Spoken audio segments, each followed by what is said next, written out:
ఇంత జోయల్‌గా మాట్లాడే దయాకర్ గారు, మీడియాలో గూడా సబ్జెక్ట్‌తో మాట్లాడే దయాకర్ గారు, కొన్ని కొన్ని సిట్యుయేషన్స్‌లో ఎందుకు ఔట్ ఆఫ్ కంట్రోల్ అవుతారు? పోతాడు. వాడు అపరిచితుడు ఉంటాడు. ఉన్నాడా? వాడు చాలా డేంజర్ వాడు. చూసాను. ఎంత డేంజర్ అనేది.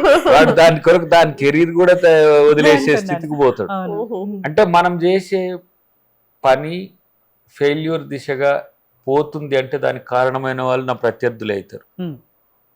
మనం ఒక పడవెక్కి పోతున్నాం అనుకోండి, ఆ పడవను ముంచడానికి ఒకటి చిల్లు పెట్టిండు అనుకో, హ్మ్. అనుకుంటే అట్లా అట్లా చాలా సందర్భాలు ఉంటాయి. మూమెంట్ లో కూడా దానివల్ల ఇబ్బందులు ఎప్పుడు చాలా రాలేదా? ఇబ్బంది ఏంటి, నేను కోరుకున్నది ఏంటి, నాకు ఇబ్బంది ఏంటి, Hmm. ఈమె ఉన్నాక ఇప్పుడు ఈమె సెక్యూరిటీ లేకుండా నేను ఏ పని చేయలేను కదా.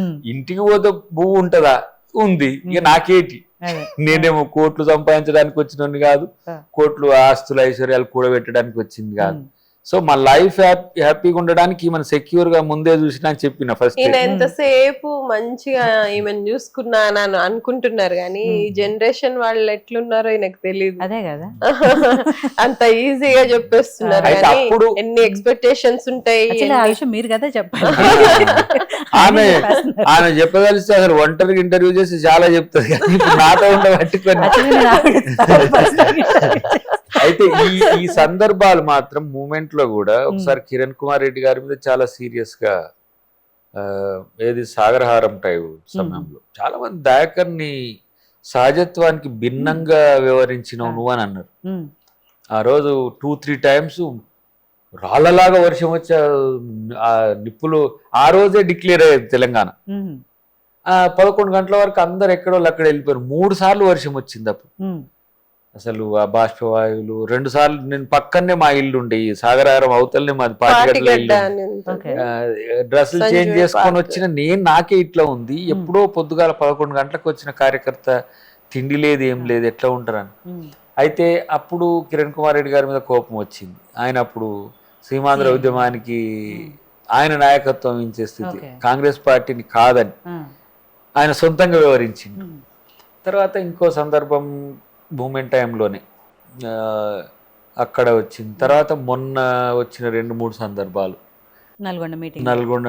నల్గొండ మీటింగ్ అయితే ఒక రకమైన అసహనం నాకు. అంటే బీజేపీ కాన్స్పైరసీకి మా నాయకులు బలైతుండ్రు కదా అని. ఓకే. ఇప్పుడేంది రాజగోపాల్ రెడ్డి గారు డిఫెక్ట్ అయ్యి మళ్ళీ కంటెస్ట్ చేయడానికి పోవడం, ఆయన స్టాంచ్ కాంగ్రెస్ నాయకుడు. అవును. వెంకటరెడ్డి గారు ఎన్ఎస్ఏ యూత్ కాంగ్రెస్ నుంచి నాయకుడు. మా వాళ్ళని ఇట్లా చేస్తున్నారనే ఒక అసహనం ఉండేది. పైగా జిల్లాలో కోమటిరెడ్డి బ్రదర్స్ పోయినా ఇంకా ఎవరు పోయినా మాకు సమస్య అవుతుంది. ఎందుకు 12లో కనీసం 10-11 రావాలనేది ఉండే. సరే దాంట్లో తుంగతుర్తిలో నేనుంటనా లేననేది కూడా నేను ఆలోచించలే. పార్టీ అధికారంలోకి రావాలంటే వీళ్ళు పెద్ద లీడర్, కదా అనేది. మా జిల్లాలోనే పెద్ద లీడర్లు ఉన్నారు, తర్వాత ఇతర జిల్లాల్లో పెద్ద లీడర్లు పోకుండా ప్రొటెక్ట్ చేయాల్సిన పరిస్థితి ఉండే. మేమేమో ఆరుగాలం కష్టపడ్డట్టే ప్రతిరోజు పార్టీ కొరకు కష్టపడుతుంది. అట్లా కొంచెం అప్పుడప్పుడు వచ్చినప్పుడు ఆడ మునుగోడు మనకు మిస్టేక్ జరిగింది, ఇమ్మీడియట్ గా మనం రిజైండర్ ఇచ్చింది. వీడియో కూడా పెట్టారు కదా దాన్ని. జస్ట్ లైక్ ఆయన బిగ్ బ్రదర్ నాకు చెప్పాలంటే.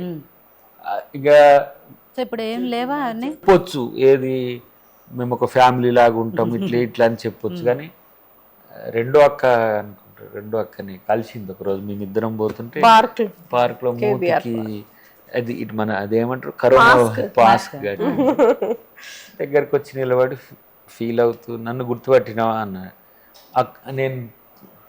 నేను ఇది గుర్తుపట్టలేదు అక్క అని అంటే ఆమె ఇంటికి అప్పుడప్పుడు పోతే కాఫీకో టీకో లేకపోతే డిన్నర్కో పోతుంటాం. నా కాన్స్టిట్యున్సీ వారిది. నువ్వు అన్నని ఇట్లా అంటావా, మీరిద్దరు ఎట్లా మంచిగా ఉన్నారు ఇట్లా అని చెప్పిగా ఫీల్ అయింది. అయ్యేసరికి నేను ఇప్పుడే పోయి చెప్తా, నేను సారీ చెప్పినా అని చెప్పినాను. లేదు నువ్వు పోయి కలు. సరే వాళ్ళకాడ కూడా డిస్కస్ అయినట్టు, ఇక సరే కలుస్తా అని చెప్పేసి అంటే అంత అఫెక్షనేట్గా ఉన్నోళ్ళం. సో దాంతో ఎందుకు నువ్వు అట్లా బిహేవ్ చేసినావు అని ఒక ఫీల్ ఉండే. బట్ ఇప్పుడైతే మంచిగానే ఉంటాయి. ఇప్పుడు మంచిగాని కాదు, ఇక మన మూవీ దాన్ని ఆడియో రిలీజ్ కూడా ఆయన చీఫ్ గెస్ట్ వచ్చి చెప్పిండు, ఆ రోజు కూడా ఓపెన్ గా చెప్పిండు, అరే పోరా నువ్వు నేను బోలాబాలా మనం ఏది ఉంటుంది అంటాం ఇట్లా. బట్ చాలా మంది ప్రతిసారి వెంకరెడ్డి గారి ఇష్యూ తీసుకొచ్చినప్పుడల్లా నేను మాట్లాడితే ఆయనకు చివుక్కుమంటది. మనం ప్రతిసారి అంటే మామూలుగా ఇప్పుడు ఆ పరిస్థితి లేదు, కానీ అది ఒక క్రూషియల్ జంక్చర్ కాబట్టి ప్రతి ఒక్కళ్ళకి అది గుర్తొస్తుంది. బట్ అక్కడి నుంచి మార్పు కూడా మొదలైంది కదా. దయాకర్లో అగ్రెషన్ను భరించిండ్రు, ఆ అగ్రెషన్ అనర్థం వైపు పోకుండా ఉండే క్రాస్ చెక్ సొసైటీ మొత్తం చేసింది నాకు. మీలాంటి వాళ్ళు కలిసిన పెద్దోళ్ళు కలిసిన నీ నుంచి అది ఎక్స్పెక్ట్ చేయం దయాకర్, నువ్వు అంతకంటే బలంగా పరుషంగా నువ్వు చెప్పగలవు, బట్ ఎందుకో జారినవు అని. సో మరొక మంచికి మార్పు కోసమే కదా. దయాకర్ ఒక మ్యాచ్యూర్డ్ పొలిటికల్ లీడర్ గా అవడానికి కూడా అదొక జంక్చర్ కదా. చాలా మంది ఏమంటారు, ఇప్పుడు కోమటిరెడ్డి వెంకరెడ్డి గారిని తిట్టడం వల్ల సంవత్సరంన్నర లేట్ అయిందన్న నీకు, సంవత్సరంన్నర లేట్ అయినా నాలో ఒక మార్పు ఒక మెచ్యూరిటీ లెవెల్స్ పెరిగినాయి కదా. ఇది నీకు లైఫ్ లో పదవితో వచ్చేది కాదు, అనుభవంతో వచ్చేది. సో అట్లా ఫీల్ నేను ఏదైనా పాజిటివ్ గా తీసుకోగలుగుతా, రాకపోయినా కూడా మళ్ళీ పార్టీకి మిగతా వాళ్ళకంటే ఎక్కువ ఎట్లా చేయాలని కోరుకుంటుంటే, మిగతా వాళ్ళతో సమానంగా ఇట్లా పోటీ పడాలని కోరుకుంటుంటే తప్పితే నాకు రాలేదు కాబట్టి అనేది ఏమి ఉండకపోతుంది. కాకపోతే ఆర్థిక మూలాలను పెంచుకోవడానికి ఏదైనా ఒక ఆల్టర్నేట్ చూసుకుంటుంటే, లేదు ఒక ప్రత్యామ్నాయ పని ఏదైనా ఈ 2-3 సంవత్సరాలకు చూడాలి. ఎందుకంటే పిల్లలు పెద్దగా అవుతున్నారు, వాళ్ళు ఇప్పుడు పెద్ద మిషన్లు అయినాయి, వాళ్ళకి మిషన్లు కావాలి, మనీ మిషన్స్ అయితే సరే రిచ్ లో పూర్, నేను పూర్లో పూర్.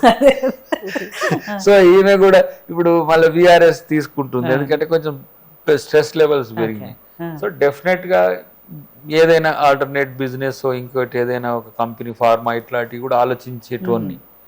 సో నేను జీవితంలో ఏంటంటే ఉద్యోగము లేకపోతే వ్యాపారం ఇట్లాంటి నేనుగా చేయొద్దు అనేది నాకు కోరిక. ఎందుకంటే నా జీవితం ప్రజల కొరకు ఉన్నట్టు ఉండాలి. ఒకవేళ చేసినా వీళ్ళు ఎస్టాబ్లిష్ చేస్తే, వాళ్ళిద్దరు బీబీఏనే పిల్లలు, ఈయన తను కూడా కొంచెం వ్యాపార కళ మంచిగానే ఉంటుంది, కొంచెం తెలివిగా ఉంటుంది కాబట్టి వీళ్ళకి పెట్టిచ్చేసి ప్రాపర్టీస్ కూడా నా పేరు మీద ఉండొద్దని కోరుకుంటా నేను ఎప్పుడు కూడా.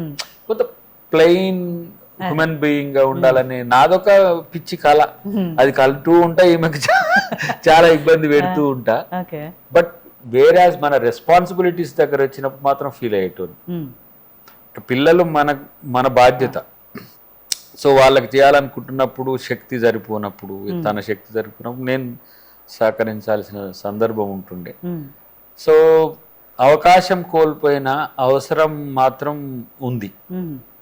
సో తర్వాత ప్రభుత్వం వచ్చిన తర్వాత ఏదైనా ఒకటి చేసుకోవడానికి కూడా అవకాశం ఉంటుండే. ఇది కాకపోయినా సరే ఇంకోటి ఏదో చేస్తే కూడా ఉంటుండే అని ఉండే.